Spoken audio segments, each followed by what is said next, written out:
Welcome to Coruzant Technologies, home of the Digital Executive Podcast. Welcome to the Digital Executive. Today's guest is Vivien Treacy. Vivien Treacy is an entrepreneur and recruiter with over 15 years of experience creating partnerships within the healthcare industry. Vivien began her career as a travel nurse recruiter in San Diego, California, and moved on to create a startup division within a national publicly held company before founding CareerSparks in 2014. As the founder of CareerSparks, Vivien set out to create a direct hire recruiting firm that valued quality, efficiency, and ethics above all else. She is a firm believer in work-life balance and cultivated the CareerSparks company culture with these principles in mind. Happy employees are productive employees. The CareerSparks team enjoys a high level of flexibility in their work schedule, including designated work-from-home days and many team activities, including weekly in-house yoga, wellness outings such as salt float therapy, and travel opportunities. Vivien's philosophy on company culture and a female-driven workplace was recently featured in San Diego Voyager magazine. Above all, Vivien believes that work should be a positive, productive experience for everyone involved and approaches all strategies and interactions with this philosophy in mind. Well, good afternoon, Vivien. Glad to have you on the show. Thanks, Brian. Good afternoon. I'm so glad to have you today. We've gone back and forth over the last, our connection started several months ago. Just glad to have you on the show, and you've got a lot of experience to share with us and our readership here. Can you tell us a little bit about your unconventional approach to work-life balance and why?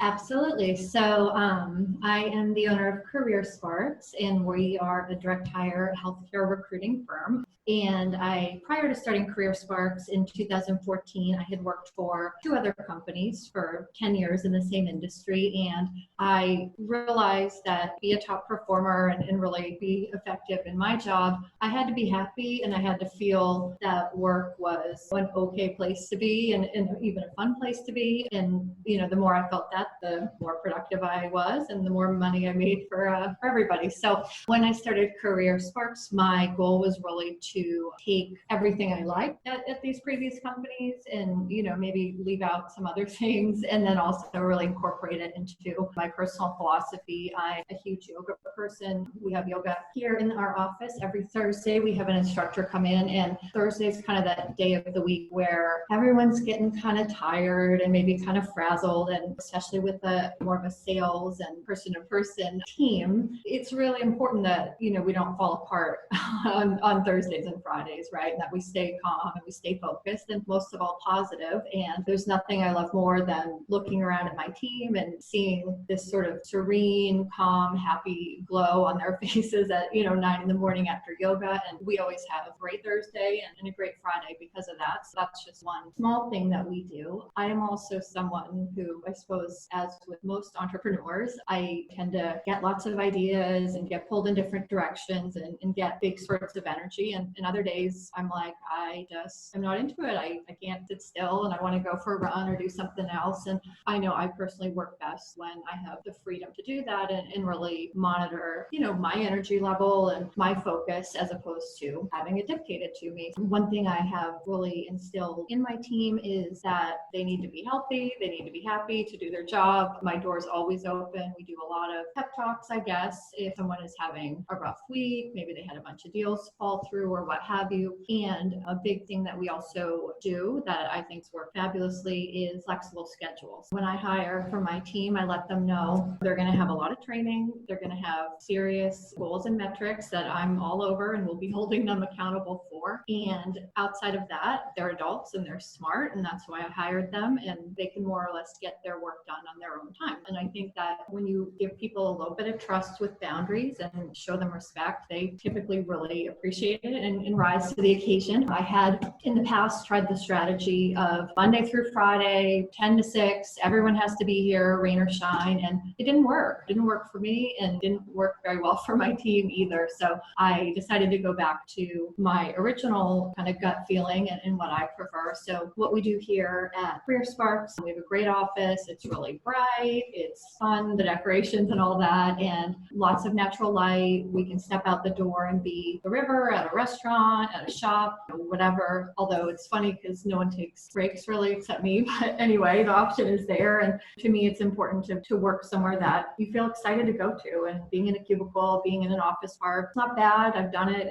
There's certainly perks stress. But for what we're doing and kind of the energy level we need, I think that the environment is really important as well. And I've had days where I'll tell my team, hey, it's snowing. We're in New England, so that's inevitable. And I'll tell them, well, it's snowing, it's icy. If you want to work from home, that's fine. And without fail, they say, oh, no, that's okay. I'm excited to come to the office. And that's like the best feeling and every owner's dream. I will also say, since I started the flexible work schedule, I haven't had a single person call in sick or call out for personal reasons, which is also incredible. When I had forced 5-day a week in the office, people called in sick all the time, like a couple times a month, some of them. And, I realize now that was them being drained or not feeling like they had any autonomy. And I would much rather have people who want to show up to work in a snowstorm or with a cough or whatever, although I will send them home if they show up sick, than people who are passive aggressively calling out or pushing back on, what they see as a restrictive work environment. The current setup, as a team, we come to the office Monday, Tuesday, and Thursday. Wednesday and Friday are work from home. And I don't set particular hours of, okay, you have to log in at this time and log off at that time and all that. With our business, that doesn't really make sense anyway, because we're recruiters. A lot of times people want to talk after work, before work, whatever. And I don't monitor their time when they work from home, but I do hold them accountable to their metrics. And pretty darn obvious if someone is not working because they're not hitting their numbers, and that's a different conversation. But for the past year, I have not had any issues with that. And if anything, they work more, I think, because they feel autonomous, they feel like it's their choice rather than something forced. Typically they might sign on at 8 or 9, do their work in the morning, go work out, go have lunch with a friend, come back, and a lot of times maybe they're working till 7, 8 at night. Whereas if I'd said, okay, this is your schedule and 30-minute break, I'd get half as much productivity. So those are just a few small things that I've implemented that I think work incredibly well. I will also mention that I hire young millennials, so all of my employees are in their early to late 20s. So, I think a lot of the current research and articles being published now speak to that as far as what millennials want and what you have to do to keep them happy and productive. Great. Thank you for sharing. And I guess at the end of the day, I heard from you, when you were able to move out of corporate America and into your own gig, so to speak, is where you started to see things change and have that more autonomy. And then you were able to carry that over with your employees. So I think that's great. Thank you for sharing that. Vivien, daily we read in healthcare, there's a high number of medical provider burnout, right? It's a big deal. I read about all the time as I read about our artificial intelligence. In fact, we're trying to leverage that technology to help with the physician burnout. So in your business, are there ways you can help tackle this issue? Yeah, absolutely. I mean, it's something we're very aware of, and it's really come to light, in the past 2 weeks. We've had quite a few talks about it here in the office due to the coronavirus, right? And the media coverage and, sort of the level of anxiety that seems to be rising in our consciousness here in America and globally. And it's really been interesting to see how that trickles down from the financial leaders, the boards, down to the nursing directors and those who are kind of in the field in the hospitals or whatever healthcare facility they are at. It then trickles down as stress to the employees, so the providers, the nurses, everybody there, and it comes through to us. What our philosophy, which I think lines up with my general philosophy, is, hey, you can only control so much, and our clients and our candidates, they look to us as an advisor, as a friend, as someone that is a bright spot in their day to talk to and is ideally going to help them get into a better situation, whether that's better work-life balance, a shorter commute, more professional satisfaction, whatever that may be. And so, that's another reason why I think that regular yoga, just general healthy lifestyle techniques, and staying calm and staying relaxed and not being reactive and working crazy hours and all that kind of thing. I mean, don't get me wrong, we work a lot, but I think that really is helpful, because if we're calm and cool and not panicked and can give them good fact-based objective advice, then that makes them feel calmer too, and that's good for everybody. And the way that we work is we contract with our clients. We're all over the country, skilled nursing, hospitals, managed care insurance, you name it. And I only work with clients who I feel good about. If I'm not getting great feedback from someone I've placed there, or I'm maybe having a lot of challenging interactions with that client, we don't work with them, because to us it's really important that any provider provider, nurse practitioner, doctor, any healthcare worker, if they come to us looking for a change and to make improvements in their life, I want to be 100% sure when we're sending them to an interview or to a job that it's going to be better and that they're going to be happier. And so by doing that, we are able to kind of self-select with our candidates and also our clients and make sure that we're moving these folks into a more positive situation where they won't be overworked or they'll have good treatment by management, good professional growth, and that it's a job that makes sense for them as a person, not just a number. So I think that's another way in which we can really be helpful. And we always make sure to treat everybody the same way of like, hey, if this makes sense, if it's going to be better for you and good for the client, if it will do it. And if we think you're better where you're at, we're keep in touch. And that's really been our philosophy. And I think that's been a big part of my success as an entrepreneur and just a recruiter of 16 years is I don't look for the easy fix, the easy sell. The bottom line is I only make placements and do work that I feel is beneficial to everyone involved. And, I think that shows in our results. That's amazing. I like how you share how you're looking at it from the provider's happiness or satisfaction as you work with your clientele, and you can be picky about that. That's great. Vivien, your journey has taken you in a different direction, both geographically and in a career sense. Did that all come to, some sort of accumulation at one point? What made you take that leap? Sure. So I grew up in the Northeast and I'm not the biggest fan of cold weather.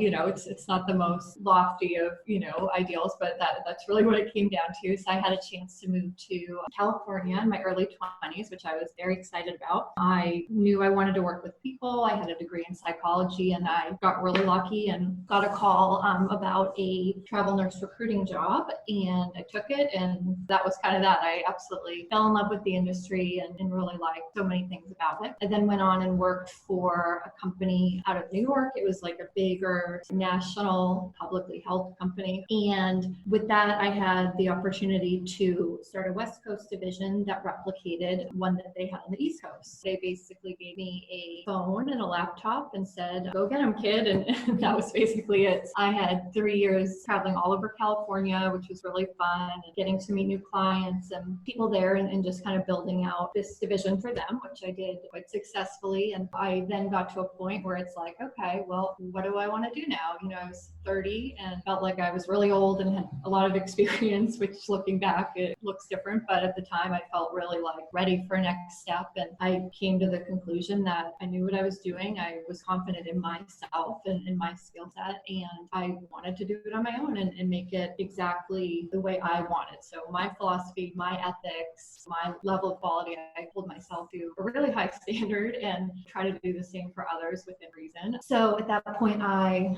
quit my job and I started Career Sparks and was able to work in California and had an office there for a year. And then I got even more mature and started realizing, okay, I want to grow this business. What makes sense long term? Families on the East Coast. In my opinion, it's maybe a little bit easier as a new entrepreneur to run a business in some states than others. So there was a number of factors that went into that. And I picked up after a year and I moved the whole company to the East Coast and built out my office, which I've already told you all about, and started hiring my team and really building out that side of things. It's been awesome because so much of what we do is virtual that I've been able to keep up great relationships with my California clients and my national clients. And we've also been able to make a huge impact in our local market, which has a really, really rough nursing shortage, even more so than maybe some other areas. It's been really nice reconnecting with folks locally here in state and going to the local events, getting to know everybody and really bringing everything that I've learned and believe in the accumulation of my career to a new group of people who, maybe aren't familiar and have been really excited about it. And I think overall it was a really, really good decision and one that I'm happy with. But I will say that I still go to California, as often as I can find an excuse to and visit with clients and all that kind of thing. I feel really grateful to have been able to make that jump and bring my business with me and, be close to family and also continue to grow it. Thank you for sharing that. That's amazing. Of course, you've probably met quite a few people in that span of geographic distance, obviously. So Yeah. that's awesome. Vivien, just to wrap up here quickly, if you could just name one thing that really has helped you be successful in your career.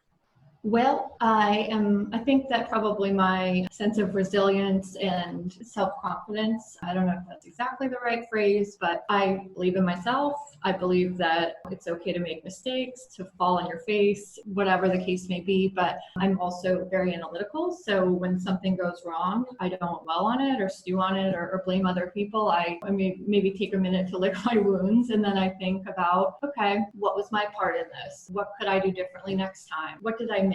Did I miss a detail? Did I miss a red flag? Did I not give a good pitch? And there's always something I think I could do better as a leader, as a recruiter, as a client liaison. And I think the fact that I'm able to constantly self-evaluate, self-improve, and not fall into self-pity or blame or anything like that. And sometimes when I'm working at midnight or over a weekend, of course, it's easy to feel like, oh, this is so much work and this is hard. I have to do everything. But then I remind myself it's a blessing and I signed up for it and I love it. And there's just one foot in front of the other, one day at a time. And I just keep everything real positive. And I think that is what has made it work. That's great advice. I think a lot of people that listen to this podcast will take that nugget and run with it, honestly. There's been some really good podcasts, yours included, and we're happy to get this out there and so people can understand kind of what you do and maybe that can somehow relate back to what they're doing and they can make that big leap. Thank you. Vivien, as always, it was certainly a pleasure having you on today, and I look forward to speaking with you soon. Absolutely. Thank you so much, Brian.